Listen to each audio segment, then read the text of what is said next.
하나님 말씀은 데살로니가 전서 5장 18절 한 절 말씀만 봉독해 드리겠습니다. 범사에 감사하라. 이것이 그리스도 예수 안에서 너희를 향하신 하나님의 뜻이니라. 아멘. 우리 오늘 추수감사주일인데요, 감사 찬양하겠습니다.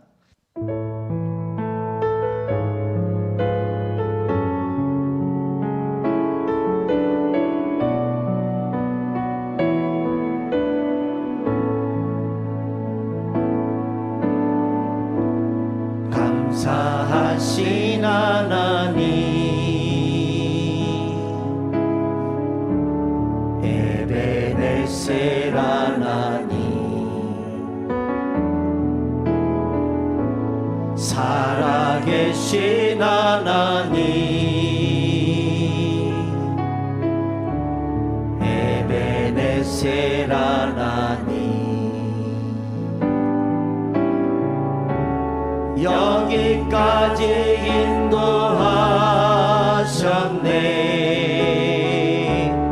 감사하신 하나님,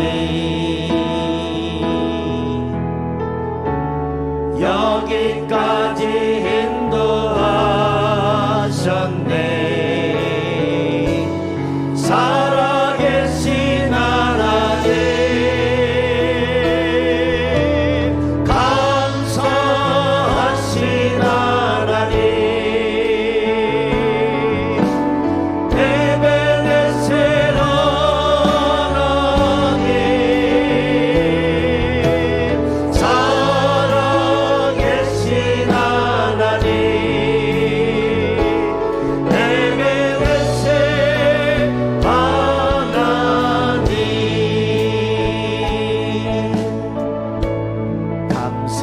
하신 하나님,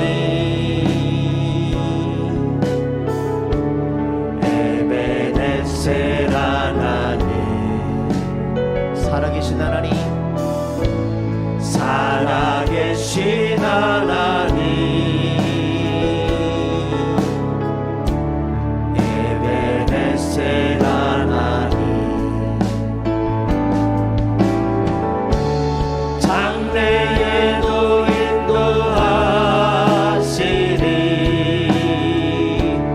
감사하신 하나님, 장래에도 인도하시리. 살아계신 하나님, 감사하신 하나님,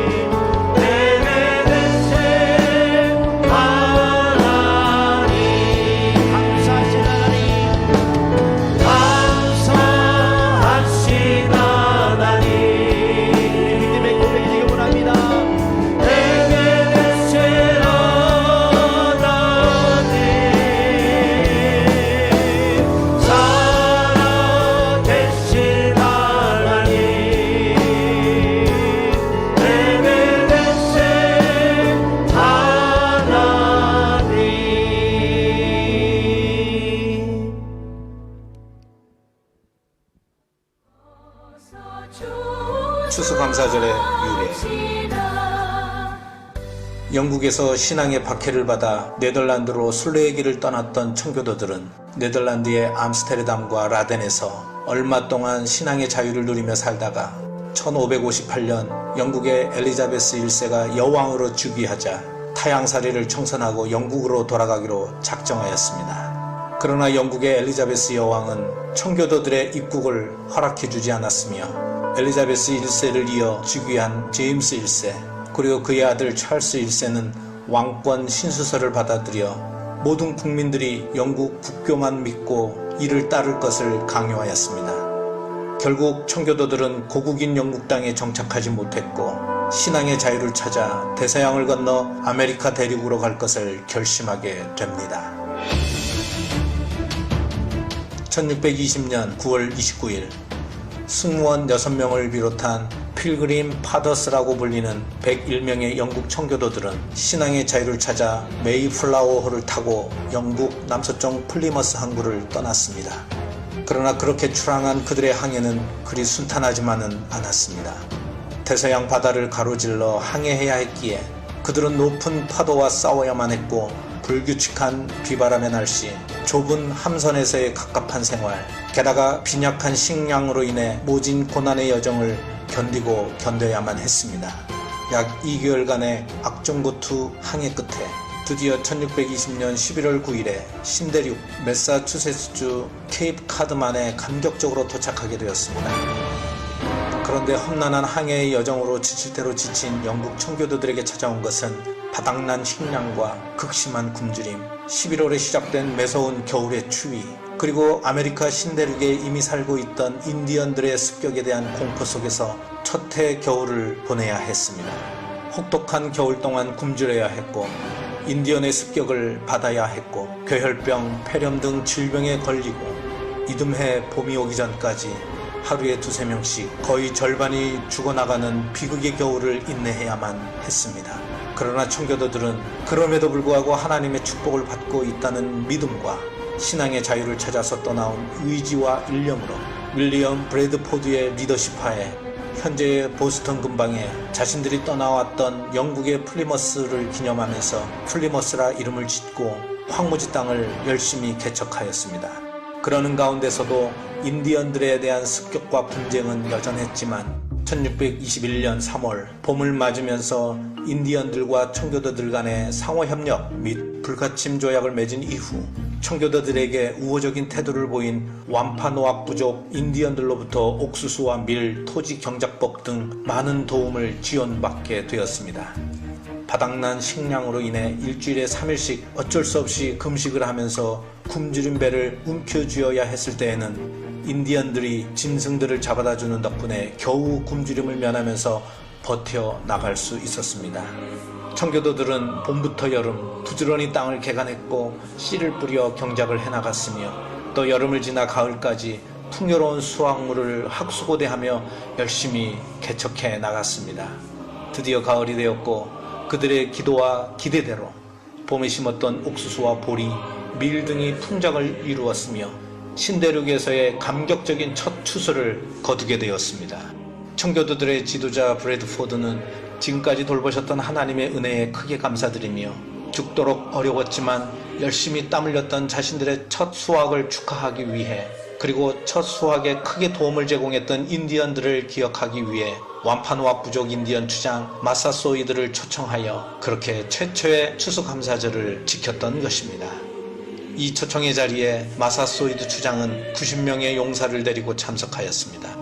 이날 청교도들은 들새를 잡으러 나가서 많은 칠면조를 잡았고 인디언들도 사냥을 해서 5마리의 사슴을 잡았습니다. 청교도인들은 제단을 쌓았고 인디언들과 함께 모여 앉아서 하나님께 감사를 올려드리며 큰 축제의 잔치를 열었습니다. 생존한 청교도들은 그렇게 감격적인 기쁨의 첫 추수감사 예배를 드렸던 것입니다. 목숨과 맞바꿔야 했을 정도로 그토록 바라고 바랬던 신앙의 자유를 만끽하는 시간이 찾아온 것입니다. 1621년 11월 마지막 목요일이었습니다. 이것이 유래가 되어 오늘날의 추수감사절이 탄생되었던 것입니다. 그리고 이런 이유로 미국의 추수감사절에는 칠면조 요리를 먹는 전통이 생긴 것입니다. 이 관습은 서서히 다른 지역으로 퍼져 나가기 시작하였습니다. 그러다가 추수감사절을 지키는 관습이 점차 확고한 기반을 갖게 되었고 미국의 초대 대통령이었던 조지 워싱턴이 1795년 1월 1일 감사절과 기도의 날을 선포하였습니다.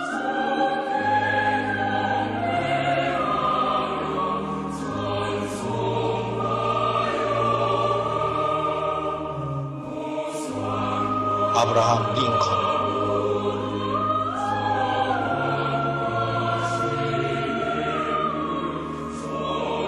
프랭클린 델로노 루즈벨트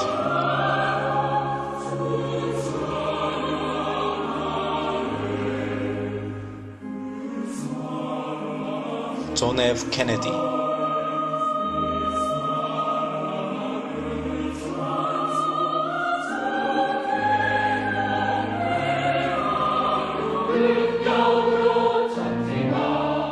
신앙의 자유를 찾아 신대륙으로 향했던 영국 청교도들의 결연한 믿음의 의지, 험난한 항해 끝에 당도한 신대륙에서의 시련과 역경, 그럼에도 불구하고 포기하지 않았던 하나님을 향한 그들의 신앙, 척박하고 황폐한 상황 속에서 풍성히 얻게 하신 창조주 하나님의 섭리, 지금 누리는 풍요로운 수확의 기쁨, 그리고 감사의 축제. 추수감사절은 오늘을 살아가는 우리 크리스천들에게 하나님에 대한 감사의 신앙을 다시금 일깨워주는 축복의 절기입니다. 물론 농경사회에서 추수열매와 곡식들을 수확한 후 특별한 감사제나 감사의식을 지내는 것은 거의 모든 종교에서 보편적인 것일 것입니다. 그러나 우리 기독교의 추수감사절은 현재 내가 소유하며 누리게 된 모든 일용한 것들이 전적인 하나님의 은혜로 말미암아 주어진 축복임을 기억하는 절기인 것입니다. 도시고 농촌이고 항상 불안함과 긴장감 속에서 분주한 우리들의 생활시간표이지만 우리는 1년 365일 하루하루가 감사함으로 살아가야 하고 또 그렇게 살아내어야 할 날들입니다. 그 와중에 특별히 추수감사절만큼은 우리의 온 마음과 온 뜻과 온 정성을 다해 감격적인 감사의 예배로 디자인해야 할 것입니다. 그리고 우리의 이웃들도 정중히 초청하여 축복의 큰 기쁨과 거룩한 흥분으로 짜여진 풍요로운 축제로 지켜야 우리 하나님께서 기뻐하실 것입니다.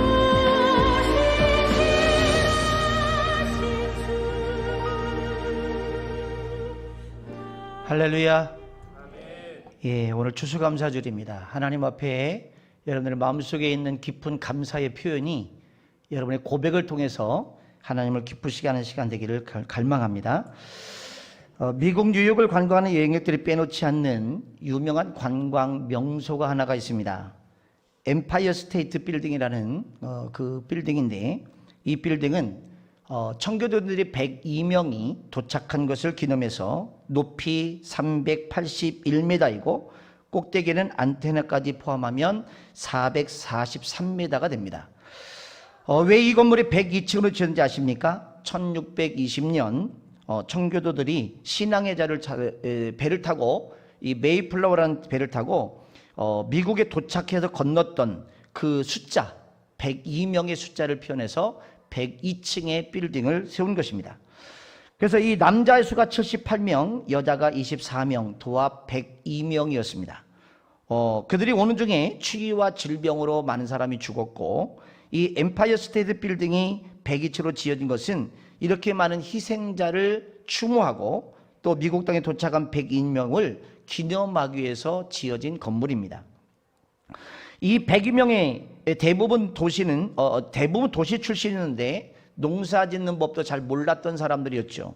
그래서 그들은 미국에 도착해 첫 농사를 지어서 수확을 얻으려고 했지만 시원치 않았습니다. 모두가 절망하고 좌절했을 때 한 사람이 이 제안을 했습니다. 여러분, 지금까지 우리는 힘들 때마다 금식하며 하나님께 기도했습니다. 그러나 이제는 한 번쯤 우리의 생각을 고쳐볼 필요가 있다라고 생각합니다.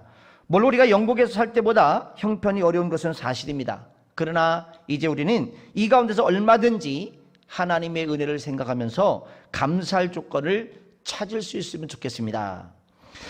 우리에게는 이런 신앙의 자유가 있습니다. 그리고 또 우리 눈앞에는 광활한 대지가 펼쳐져 있습니다.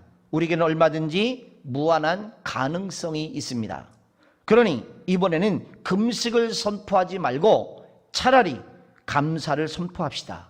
우리는 감사의 주관을 정하고 하나님 은혜를 생각하면서 더 많은 감사, 더 깊은 감사, 더 높은 차원의 감사를 하나님께 드려보면 어떻겠습니까? 그 말에 모두가 깊은 감화를 받아서 하나님 앞에 이제 금식 주간을 선포하지 않냐고 감사 주간을 선포해서 지켰던 추수 감사주일이 됐던 것입니다. 한국교회는 미국교회의 영향을 받아서 11월 셋째 주 주일에 추수감사절을 지킵니다. 물론 이 추수감사절의 원뿔을 찾아간다면 성경대로 보면 장막절입니다. 그들이 추수를 끝내놓고 일주일 동안 하나님 앞에 감사하는 그런 이해가 있습니다. 그래서 우리 교회도 매년 11월 셋째 주일이면 추수감사주일 예배로 하나님 앞에 지키고 있는 바로 오늘이 바로 그날입니다. 여러분, 우리 한번 인생을 다시 한번 우리가 되돌아보면 우리가 성공이라고 볼 수도 있고 실패라고 할 수도 있고 이것도 저것도 아니다라고 생각할 수도 있겠습니다만은, 우리가 한번 살아가는 인생이란다면 반드시 성공해야 되지 않겠습니까? 아멘 하신 분만 그렇게 되시길 바랍니다. 여러분, 보통 성공 말하면 사람들은 출세를 생각하고 부귀영화를 생각하죠. 그리스도인들의 이 성공이라는 단어를 사용하는 것을 보면 부정하고 비난하는 사람들인데, 저는 그렇게 생각하지 않습니다. 저는 그리스도인의 인생 성공은 하나님의 뜻을 알고 하나님의 뜻을 이루는 인생이 진짜 성공의 인생이라고 생각합니다. 아멘을 잘하시면 3대가 복을 받는다는 유명한 이야기가 있어요. 하나님께서 이 세상을 보내셨을 때 나를 향하신 하나님의 뜻이 있습니다. 우리가 그것을 이루려 산다면 하나님 앞에 성공적인 인생을 살아내지 않겠습니까? 저와 여러분은 자신의 인생에서 하나님의 뜻을 이루는 성공적인 인생의 삶을 지금까지 못했을지라도 앞으로는 그렇게 되어지는 삶이 되기를 축복합니다. 유대인들의 탈무드의 이야기를 보면요, 잘 살던 부부의 의견 충돌에 사사건건 다투고 급기야는 이혼하기로 합의를 했습니다. 그래서 두 사람은 모든 것을 공평하게 반씩 나누었습니다. 은행에서 돈을 찾아 반씩 나누었습니다. 가지고 있던 땅도 반씩 나누었고 집도 팔아서 반씩 나눴습니다.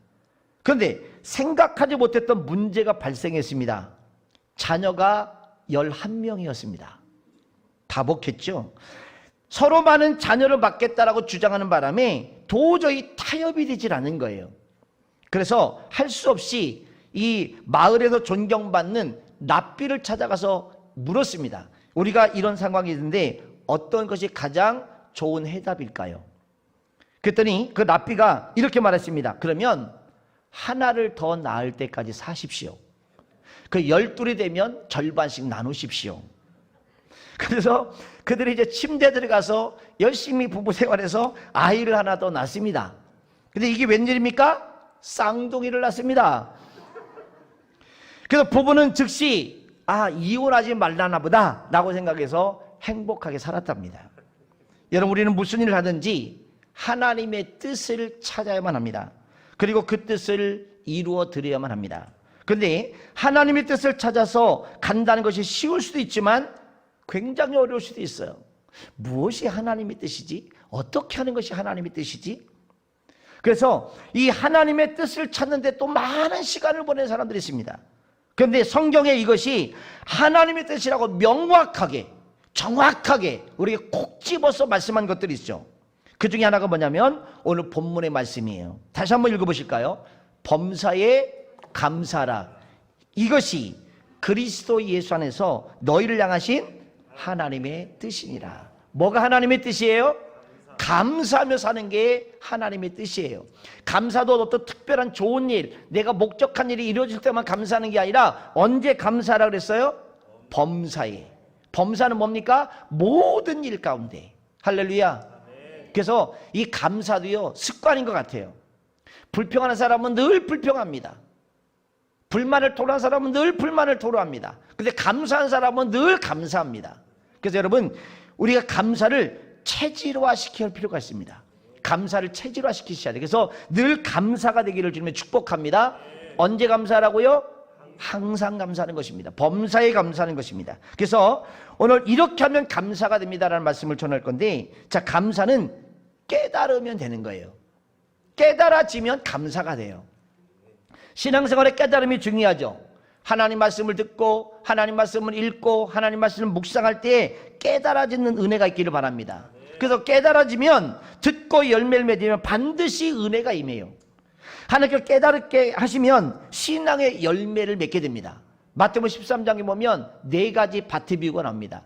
이 4가지 밭의 비유는요, 농부가 씨를 뿌리는데 씨는 길가에 떨어졌는데 열매를 맺지 못합니다. 돌밭에 떨어졌는데 그 씨도 열매를 맺지 못합니다. 가시떨기에 뿌려진 씨앗도 열매를 맺지 못합니다. 좋은 밭에 뿌려진 씨만 30배, 60배, 100배의 열매를 맺었습니다. 할렐루야. 이 4종류의 밭은 사람의 마음이에요. 네 종류의 밭 중에서 좋은 밭만이 열매를 맺을 수 있다는 것이죠. 좋은 이 밭이, 좋은 마음이 열매를 맺을 수 있다는 거예요. 내 안에 길가처럼 딱딱하게 굳어지는 마음이 있을 수 있고요. 돌밭처럼 흙 하나 없는, 그래서 내 안에 이 어떤 정서적으로도 굉장히 메말라 있고 딱딱하게 있는 돌밭이 있을 수가 있고요. 내 안에 가시덤불처럼 그냥 엉켜가지고 늘 고통스러운 삶을 살아가는 그 마음이 있을 수도 있어요. 여러분, 옥토로 만드셔야 됩니다. 근데 옥토로 만드는 방법이 뭘까요? 하나님의 말씀으로 기경하는 것입니다. 그러면 30배, 60배, 100배의 열매를 맺을 수 있다는 것입니다. 흑인으로서 남아메리카 공화국의 첫 번째 대통령이었던 이 넬슨 만델라라는 분을 여러분 잘 아시죠? 그는 44세에 감옥에 들어가서 71세가 되도록 27년간 감옥 생활을 했습니다. 처음에는 그가 찾아오는 변호사를 볼 때마다 여기는 지옥이야, 여기는 정말 지옥 같은 삶이야, 더 이상 살아갈 수가 없어 라고 얘기했다는 겁니다. 세월이 흘렀습니다. 그는 아무리 발악을 해도 지옥의 환경은 바뀌어지지 않았습니다. 깨닫는 것이 중요한 것입니다. 그래서 그는 깨달은 후에 마음이 바뀌었어요. 비록 이 감옥이 지옥 같은 환경이랄지라도 내가 건강하니 감사하고, 그리고 보잘것없는 빵이지만 몇 끼 먹을 수 있으니 감사하고, 캄캄한 감옥에 있지만 작은 창문을 통해서 하늘을 바라볼 수 있으니 감사하다. 강제 노동 현장에 가서 푸른 농작물을 볼 수 있으니 감사하다. 그래서 아침에 저녁으로 운동할 수 있으니 또 감사하고, 그 후에 찾아온 변호사에게 그의 얼굴이 달라진 모습을 보고 물었어요. 아니, 요즘 어떠시길래 얼굴이 좀 바뀌셨나요? 그랬더니 여기가 천국이요, 그랬다는 거예요. 분명히 여기는 지옥 같다 그랬는데 천국이라고 고백한 거예요. 왜요? 감사가 되니까 천국으로 바뀌더라는 것입니다. 할렐루야. 깨달음이 있는 이 넬슨 만델라의 감옥 생활에서 지옥에서 천국으로 바뀌어졌던 것처럼 우리도 감사하면 여러분 환경이 바뀌어서가 아니라 내 마음이 바뀌면 상황이 바뀌는 겁니다. 우리 그리스도인들은 중요한 몇 가지 사실을 깨닫는 사람들이 있습니다. 첫 번째는 자신의 죄성이죠. 나는 나의 죄로 인해서 지옥에 갈 수밖에 없는 사람이라는 사실을 깨닫습니다.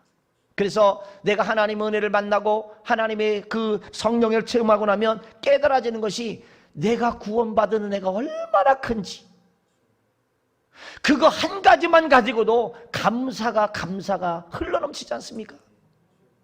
지옥 갈 인생이 천국으로 가게 됐단 말이죠. 영원한 생명을 얻었다는 말이죠. 두 번째는 십자가의 도입니다. 예수 그리스도께서 나를 위하여 율법의 저주를 받으시기 때문에 그분을 믿으면 영생을 얻는 도를 깨닫게 되니 감사할 수밖에 없지요. 또 세 번째는 천국 소망입니다. 죽음이 끝이 나고 부활이 있음을 믿고 영원한 천국을 들어갈 수 있음을 깨닫고 감사가 되는 것이죠. 네 번째, 성령의 도우심입니다. 우리는 홀로 신앙생활할 수 없어요. 지쳐요, 힘들어요.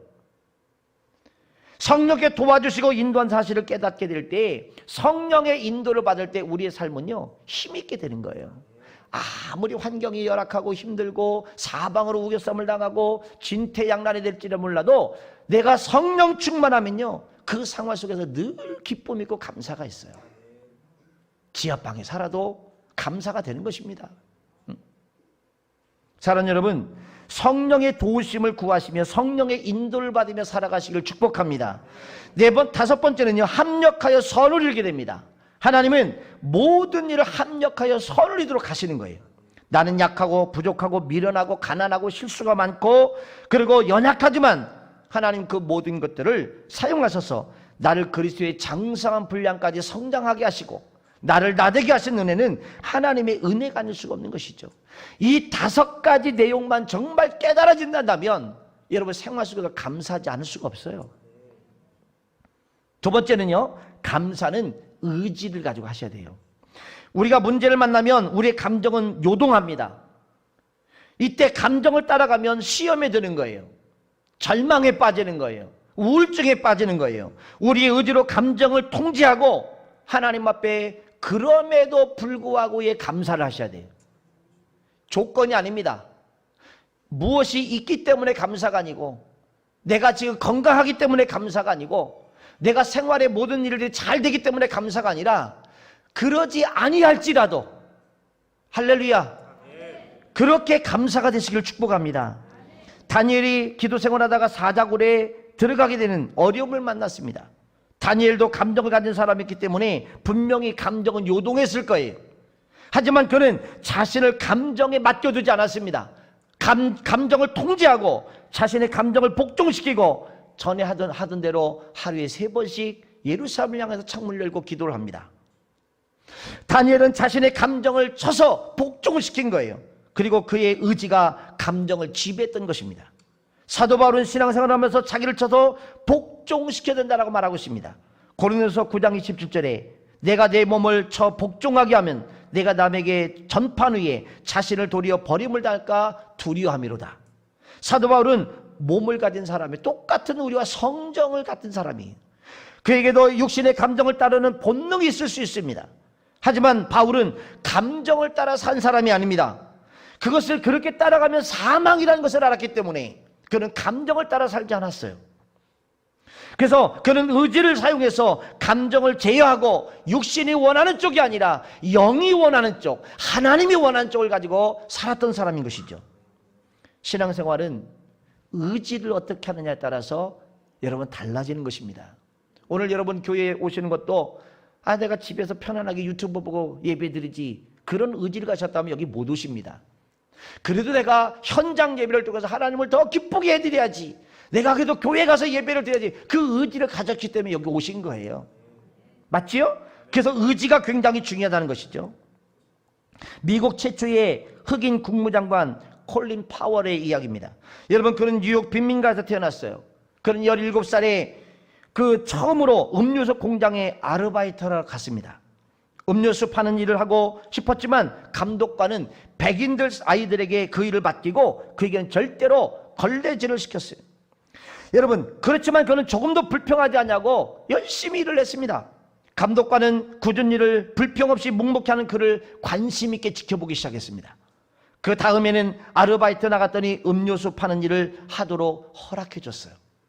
또 아르바이트 나갔습니다. 도랑을 파는 일을 했습니다. 그런데 같은 일을 한 사람은 월급을 적게 준다며 불평을 했어요. 그러나 다른 한 사람은 묵묵히 도랑을 열심히 파고 있었습니다. 몇 해가 흘렀습니다. 다시 그는 공장으로 아르바이트 나갔습니다. 불평하는 사람은 여전히 도랑을 파고 있었습니다. 그러나 묵묵히 일하던 사람은 지게차를 운전하고 있었습니다. 몇 해가 지났습니다. 그는 다시 공장에 가봤더니 불평하던 사람은 해고되었고, 그리고 묵묵히 일하던 사람은 그 회사의 사장이 되었다는 거예요. 콜린 파월은 큰 교훈을 얻었습니다. 그는 어떤 위치에서도 불평하지 않냐고 감사하며 살겠다라고 다짐을 한 겁니다. 그는 의지를 사용해서 감사하는 사람이 됐습니다. 그는 결국 결심이 그렇게 미국 최초의 흑인 국무장관 파월을 만들어낸 것이죠. 우리는 의지를 사용해서 감사하셔야 돼요. 여러분, 지난주에 제가 크게 소리 질러서 감사 3번 외치라고 한 이유가 뭐냐면 그게 의지예요. 의지. 감사할 수 없는 상황에도 감사하게끔 하는 거예요. 의지를 가지고 하는 거죠. 힘든 일을 만나서 마음에 불평이 생길 때 여러분, 감정을 따라가면 불평할 수밖에 없어요. 그러나 의지를 사용하면 감사가 되는 것입니다. 의지를 사용해서 감정을 절제하고 입으로 감사하시기를 바랍니다. 하나님께 감사하고 주변 사람들에게 감사하십시오. 가족들에게 감사하십시오. 돈 못 벌어 남편도 있으면 감사하셔야 돼요. 남편 없어 봐요. 힘이 없어요. 힘이 없어. 여러분, 소중한 내 남편, 소중한 내 아내, 소중한 내 가족들을 향해서 정말 감사하시길 바랍니다. 어찌 아멘이 작을까요? 여러분, 진짜로 감사하셔야 돼요. 자, 우리 옆에 가족들이 있으시죠? 사랑하는 아내, 남편, 가족들이 있어요. 자, 진심으로 한번 감사해 보실까요?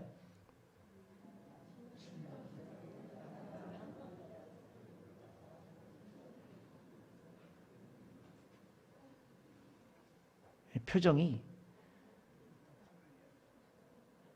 여러 표정이 나오네요.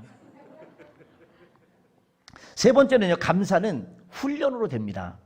습관은요, 반복을 통해서 몸에 익혀지는 것이거든요. 우리는 불평이 습관이 되도록 자신을 내버려둬서는 안 됩니다. 아차는 순간에 늘 입에서 불평이 나와요. 우리 행동으로, 액션으로 나와요. 감사가 습관이 되도록 반복적으로 감사 훈련을 의지를 가지고 계속 하셔야 됩니다. 그렇게 하면, 그렇게 하는 사람이 하나님을 영화롭게 하리라 그랬어요. 여러분 시편 50편 23절 말씀 여기 딱 뜰 거예요. 자, 같이 한 목소리로 함께 읽겠습니다. 시작. 감사로 제사를 드린 자가 나를 영화롭게 하나니 그의 행위를 옳게 하는 자에게 내가 하나님의 구원을 보이리라. 할렐루야. 예, 감사하는 자가 하나님 영화롭게 한다 그랬어요. 감사하셔야 돼요. 그래서 감사의 이 말씀을 보면 세 가지가 있으면 세 가지. 첫 번째가 뭐냐면 감사는 제사예요. 제사. 다시 말하면 예배예요. 하나님이 기뻐 받으시는 생활의 예배, 생활의 자세, 굉장히 중요한 겁니다. 감사 생활하는 것이 영적인 예배임을 기억하시기를 바랍니다.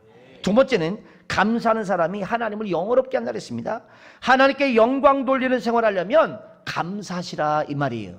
세 번째는 감사하는 사람이 하나님의 구원을 보리라 그랬습니다. 그러면 영적인 구원만을 얘기하는 게 아니에요. 생활에, 환경에 역사가 일어나는 거예요. 기도의 응답이 있고 생활 속에 하나님의 돕는 손길이 있고 하나님의 기적이 있는 것입니다. 하나님은 사자굴 속에 들어가는 상황이 벌어졌던 여러분 다니엘도 도우셨습니다. 다니엘을 사자로부터 지켜주셨고 그를 죽이려고 악한 꾀를 쓴 사람으로부터 심판하셨습니다. 놀랍지 않습니까?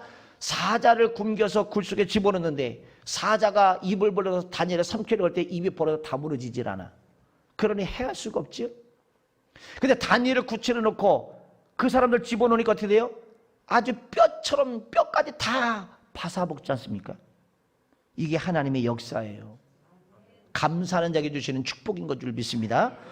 미국 캔사스시티의 자그마한 교회를 섬기던 웰 보옌이라는 목사님이 이제 창설된 불평 제로 프로젝트가 있어요. 불평 제로 프로젝트. 불평하지 않으려고 감사하는 훈련인 거죠. 손목에 밴드를 하고 있다가 불평할 때마다 그 밴드를 다른 편의 손으로 옮기면서 21일간 불평 없이 살아가는데 성공하면 우리 삶의 여정에서 많은 불평을 제거할 수 있다는 그런 논리입니다. 그래서 이 밴드를 여기다가 불평을 했잖아요. 그러면 이거를 왼손에 있던 걸 오른손에다 바꿔 끼고 21일 동안 불평하지 않도록 노력을 하는 거예요. 그러니까 삶이 바뀌더라는 거죠.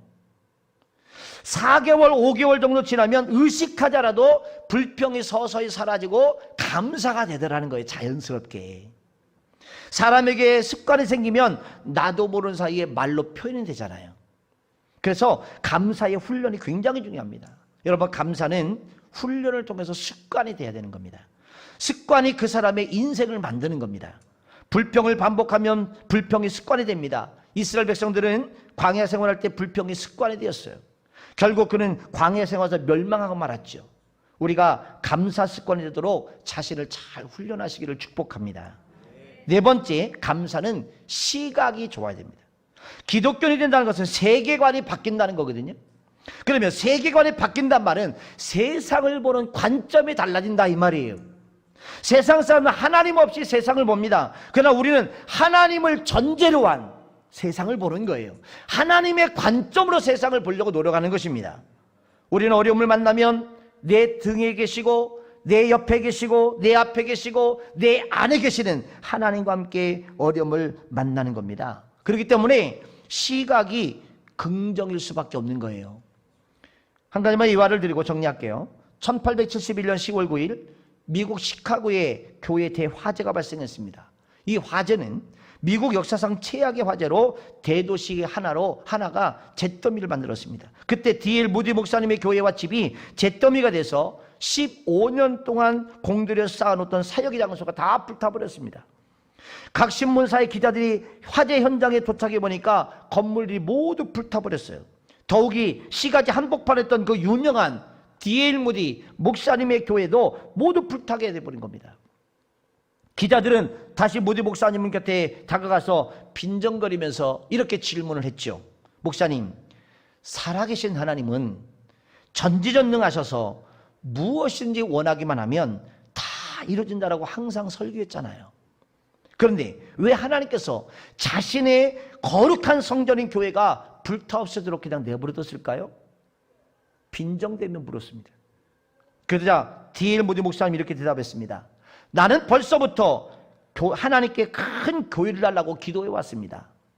그 기도의 응답으로 지금 교회가 불타버린 겁니다. 우리가 교회를 헐고 다시 세워야 되는데 하나님께서 불태워서 건물을 이제 허는 비용을 들지 않게 하셨습니다.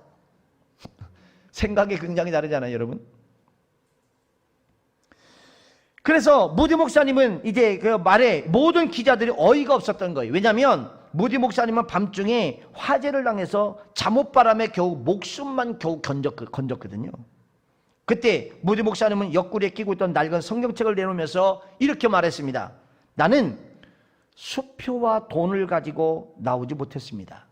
그러나 아무리 써도 바닥이 나지 않는 하나님의 근거인 이 성경책은 내가 붙잡고 나왔습니다. 그러므로 여러분 얼만 가서 불에 탄 교회보다도 훌륭한 교회가 건축되는 것을 여러분 보실 것입니다. 무디 목사님과 기자들의 시각은 달랐습니다. 왜냐하면 기자들은 하나님 없이 그 상황을 바라봤기 때문에 절망이었고, 무디에게는 하나님의 관점에서 바라봤기 때문에, 하나님의 말씀을 조명을 통해서 봤기 때문에 그것이 나쁜 것이 아니라 하나님이 더 큰 교회를 지을 수 있는 새로운 기회를 줬다라고 본 거죠. 사랑하는 여러분, 이 화재 이후에 무디 목사님은 영국으로 건너갑니다. 그리고 전 영국을 뒤흔드는 부흥운동을 일으켰고, 영국 성도들은 교회 건축을 위해서 많은 헌금을 한 거예요. 그래서 이 무디 목사님은 영국의 성도들이 바친 그 헌금을 가지고 다시 미국으로 돌아와서 옛날보다 훨씬 더 큰 교회를 건축하게 됐다, 이 말이에요. 할렐루야. 감사는 시각이 중요합니다. 가능하다, 불가능하다, 두 가지 시각이 있는데 가능하다는 시각을 가지고 보는 거예요. 여러분, 우리 교회 건축 때요, 불가능하다는 사람이 많았습니다. 그러나 저는 안 된다라고 한 번도 생각해 본 적이 없습니다. 하나님이 하시면 된다. 할렐루야. 됐잖아요. 이게 시각이에요. 여러분, 지금부터라도 하나님의 시각으로서 모든 것을 볼 수 있기를 축복합니다. 한 가지만 더 예화를 드릴게요. 끝내려고 했는데, 어느 날 공주병이 걸린 할머니가 길을 가는데 한 청년이 생선 트럭을 가지고 계속 따라오는 거예요. 따라오면서 뭐라고 하냐면 가치가 처녀, 가치가 처녀 막 그러는 거예요.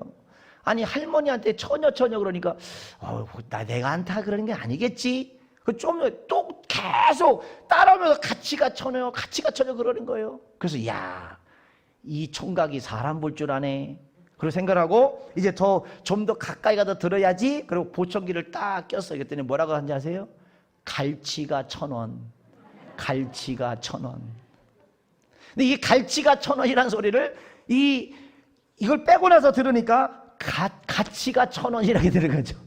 가치가 처녀. 자꾸 할머니하고 자꾸 같이 가자고 하는 소리를 들었던 것이죠. 여러분, 해석이 굉장히 중요합니다. 잘 듣는 것도 중요하고 해석이 중요한 거예요. 무슨 말을 듣든지 어떤 상황에 처하든지 해석을 잘 하셔야 됩니다. 해석을 어떻게 하냐에 따라서 불평이 될 수 있고 감사가 될 수도 있는 거예요. 살아계신 하나님을 믿습니까? 저는 그 하나님을 믿습니다. 전능하신 하나님, 엘샤다이 하나님을 믿습니다. 우리와 함께 하시는 그 엘로힘 하나님을 믿습니다. 자신의 의로운 손을 붙드시고 도우시는 그 에베네셀의 하나님을 믿습니다.